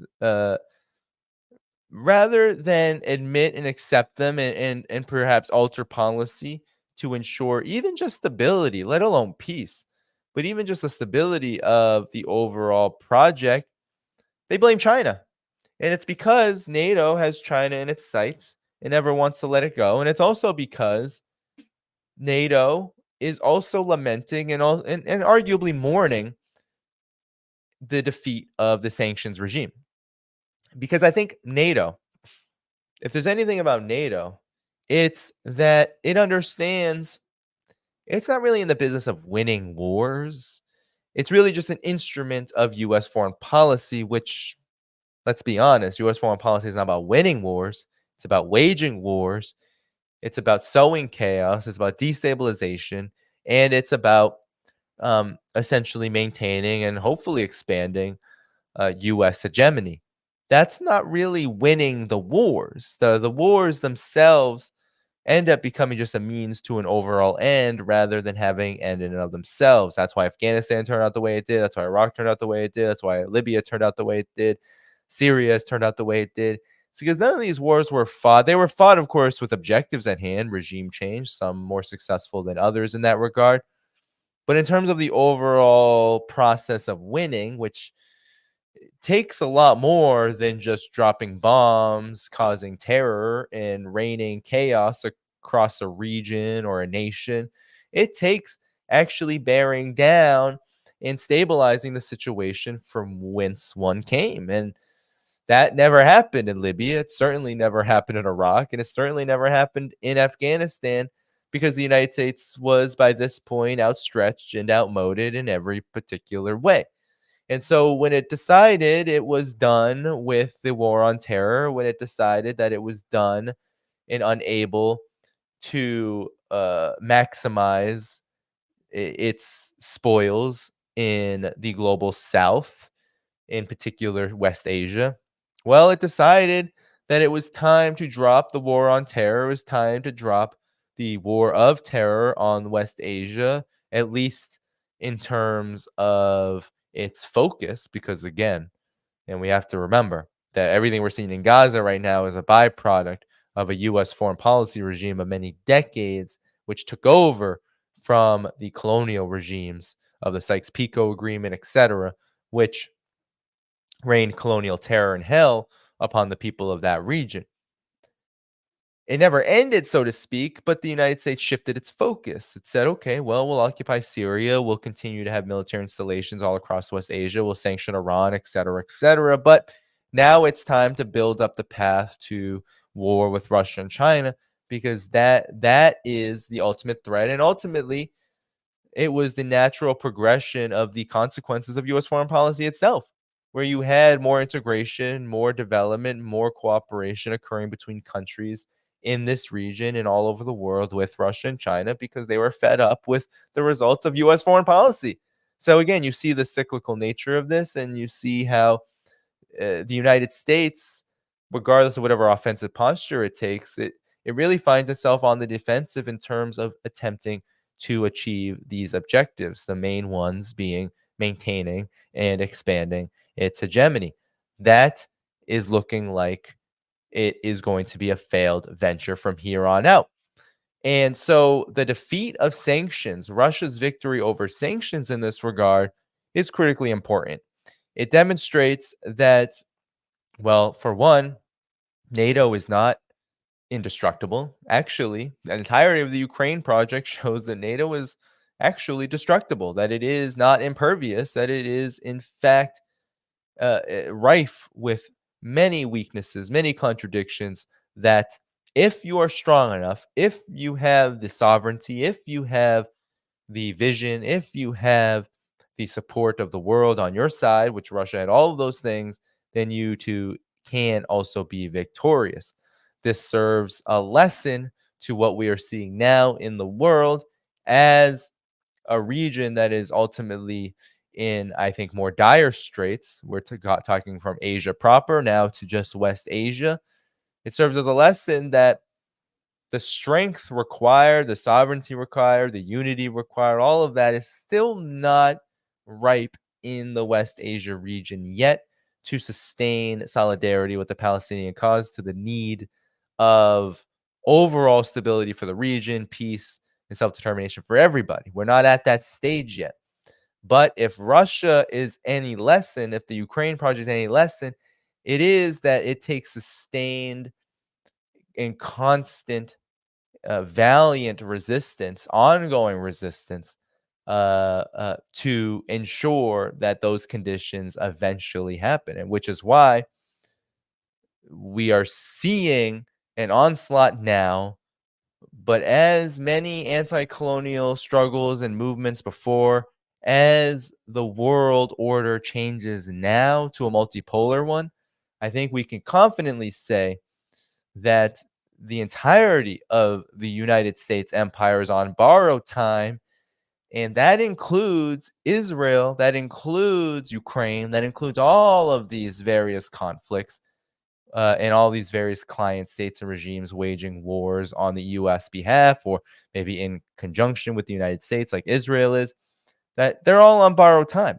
And eventually, with persistence, with resistance, and with the overall aim in mind to build a new world, that it surely is indeed possible. Russia's defeat of the sanctions regime and its overall march to victory in Ukraine, in the Ukraine conflict, is surefire proof that it can happen, and it really is a matter of time.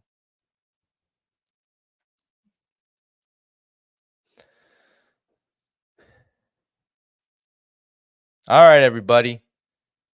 That is it for the stories. 3 today. We have 82 watching on Rockfin. We have 82 watching on Rumble. Sorry, Rumble community. 11 watching on Rockfin.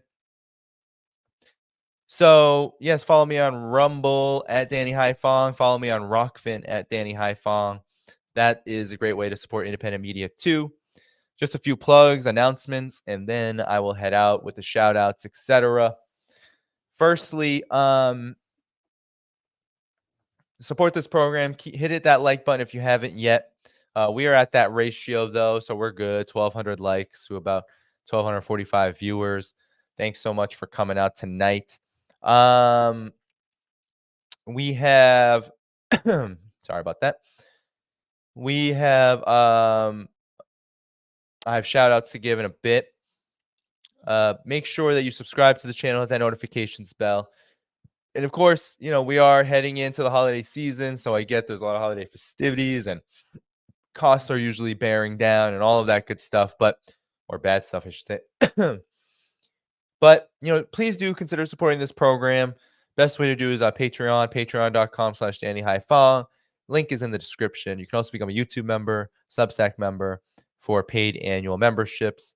You get things like early notifications, the ability to ask questions of guests, suggest stories, and so many more things. Those are the best ways to support me. You can also do one-time options, PayPal, and buy me a coffee in the video description.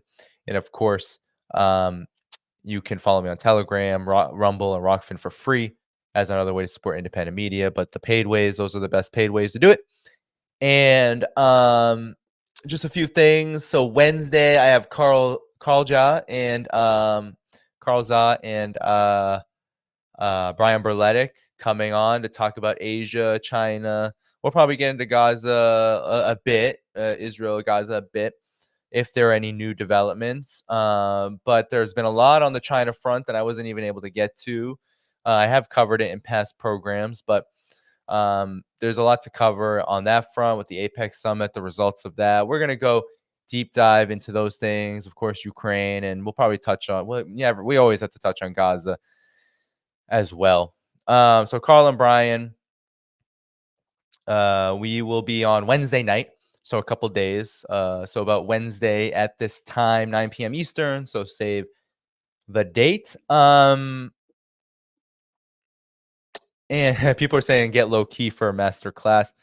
I could easily I would love to do a consistent thing with low key. He's so I don't know, it's everything about him in his analysis just really is like soul food for me. Um so that's happening Wednesday, and then after that, we got this holiday period, so streams are probably not going to happen until the next week. So there'll be some period of time off from streams. And then so let's see. Anything else? That's about it. I mean, there'll be more. I'm always trying to ask people to come on the program.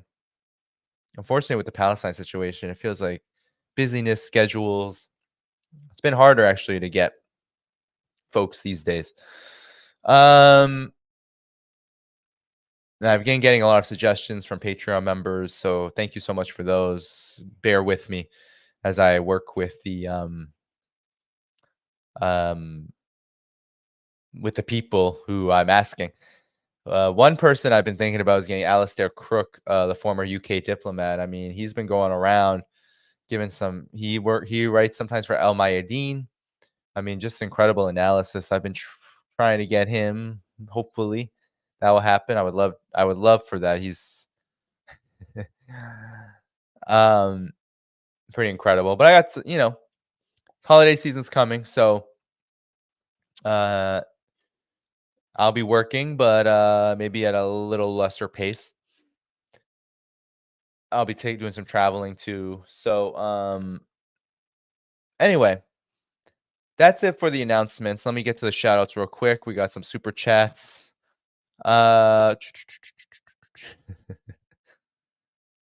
Ray Hilchi, thanks for becoming a YouTube member. We have Sparky. I almost always call you Spanky. Sorry. Make Israel Syria again.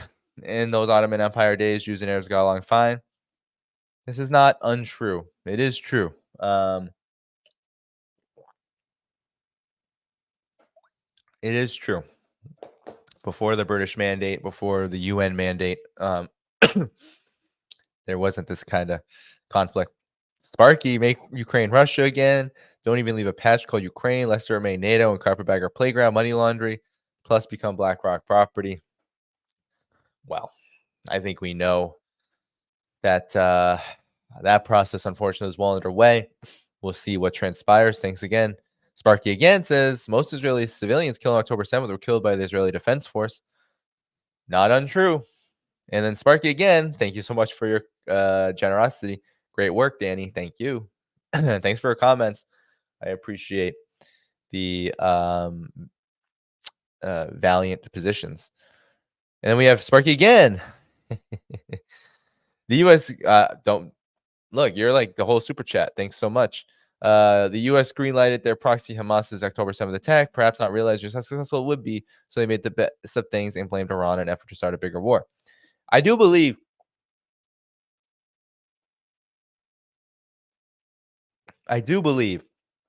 that, and this is where there is some disagreements in the geopolitics community. I am of the belief, and now, look,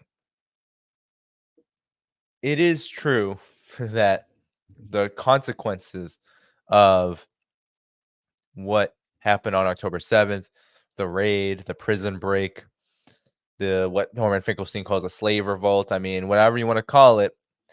Some people say terrorist attack, all this stuff, whatever you want to say. Well, of course, right? Hamas has the Palestinian resistance haven't had its demands met, and there's been a massive amount of death. So you could say easily, they lost. But I'm just going to raise this point, and I'm going to continue to raise it. That guerrilla wars and war of resistance, and we are now in a period. Now, we've been focusing geopolitically a lot on the less on the people's wars and more on the wars for sovereignty and self-determination waged by multipolar states. States that are sovereign, have already won their self-determination in many respects, and are moving in a different direction from U.S. hegemony, which is some of the best, some of the most interesting work that I do is following those developments. But now we're in a situation of a people's war. And some people think that Hamas, I have friends, people who believe this, and I'm not even going to negate the possibility that Hamas is Muslim Brotherhood, so maybe they're not the best leadership, and they have maybe whatever strategic deficiencies, maybe conflicts of interest, whatever we think, it could be true. It also I think that there's some nuance here, but all in all, we cannot negate Palestine's people's war, the people's war of Palestinian resistance. And I think it's just a more difficult geopolitical concept to wrap our heads around, given that usually this kind of people's war is either now fought non-violently, let's say like in the region of Latin America, the pink tide, all of that, it's fought at the ballot box, in the unions and the movements, social movements, or they're brutally repressed and we don't really hear about them, whether we're talking about various people's wars in the Philippines, etc. Like there are people's movements happening, resistance movements happening. It's just generally they don't gain the kind of steam and traction that Palestine has because of Palestine's historic struggle, the solidarity it's been able to incur, all of that. But all in all, we can't dismiss that regardless of what one thinks about Hamas, regardless of whatever you think about the consequences, was it worth it or not? We can't dismiss the fact that Israel was felt essentially forced to react in this way in order to save face because the resistance had dealt any blow. And so while some believe, and certainly we don't have all the information, right? We don't all, some believe, it's a false flag, maybe. Oh, well, look at the results. So we have to wonder whether the timing of this was staged. And I know that there's some thoughts about that, and we can't independently verify that. What we can verify is the fact that Palestinians have been waging a resistance war, a people's war for a while, many, many years. That was part of the October 7th operation. And with that came, I think, a reality that's hard to stomach, which is that no matter how the Palestinians end up fighting in an armed manner, armed resistance, which is their right legally, that they were probably going to incur this kind of onslaught in response. So now it's going to be interesting as the numbers change, as we find out that actually Israel killed more Israelis than Hamas did, as we start to find out exactly, and we will. Right now, it's the throes of the conflict. It's the throes of the war. So you're not going to get a lot of like intel operation. That would be kind of suicidal on the Palestinian side. But it would be interesting to see when the dust settles, so to speak, depending on how this all ends, what we begin to find out about motives and strategy. There's some who, there's already indication that there was a clear strategy, that there was a clear desire to move the region away from normalization with Israel, to begin the process of getting justice and freedom for the Palestinian political prisoners, that there were clear aims and directives, and that this operation was meant to make that happen. And now they're facing the onslaught. So, all in all, I think we have to understand this as a people's war, as one that is not without its contradictions, surely. But here I am in the United States. I am not here to make judgments. I am taking China's line, Russia's line. I'm taking the line of the multipolar world. I'm not here to choose who Palestinians in Gaza decide to represent them. I am, just like China does, Russia does, just like Qatar does in these countries. I'm here to meet with who right now is the leadership of Gaza, which is Hamas, and figure out a real solution to this crisis. One that, of course, while Hamas may be instigated through its October 7th raid, didn't start, right? That was a response to a long, brutal occupation, blockade. The situation in Gaza was virtually uninhabitable and unlivable before this occurred. And of course, now Israel has crossed maybe the entire world's line of morality, right? Let alone what international law says about things, which Israel has never really cared about. So that's one thing I'm always going to stress as an alternative way of looking at this geopolitically, not an alternative really, but just another way to look at this geopolitically, is that it's not just about maybe what we see on the surface, but it is also about this larger and broader context, and in particular, a different kind of war that's harder to measure at this very moment because it's not fought in the same way. So Palestinians are never going to be able to fight Israel. And really, the entire region won't be able to fight it. Actually, the entire region would be suicidal. And I think that's why they don't do it. I think that's why you don't see Iran, you don't see these countries coming in and deciding to fight full frontal warfare like what's happened in Ukraine. They're not going to do it because it would be suicidal, not because they couldn't lead to maybe the weakening of Israel or even the destruction of Israel, but it would probably lead to the destruction of everybody, right? Or at least it would leave such significant damage that who knows what would happen afterward. Which is why I believe you see Iran, for example, pointing, and Hezbollah pointing to the resistance in Iraq and Syria. It's why you see these measures.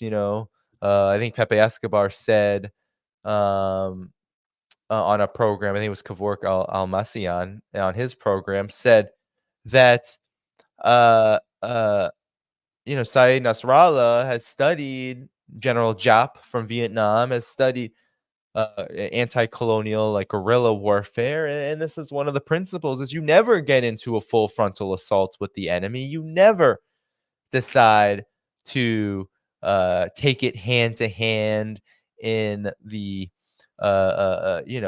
formalities of war that your enemy likes to fight. That no, you do this in a very calculated manner, you do it in an unpredictable manner, and you fight using guerrilla tactics, which is really still, in the situation that we're in, is the means at the disposal. And that's why you see a split between in the various forms of fighting. Or right now, it's between resisting Israel, it's between guerrilla warfare on the one hand and diplomatic maneuvers on the other. That's just the reality of the situation. It isn't anything to be angry about, although, certainly when countries like Saudi Arabia or UAE, etc., don't take full diplomatic measures, yes, that is infuriating, and we should, of course, look at the actions or the inaction, so to speak, of certain countries with the full weight of our criticism.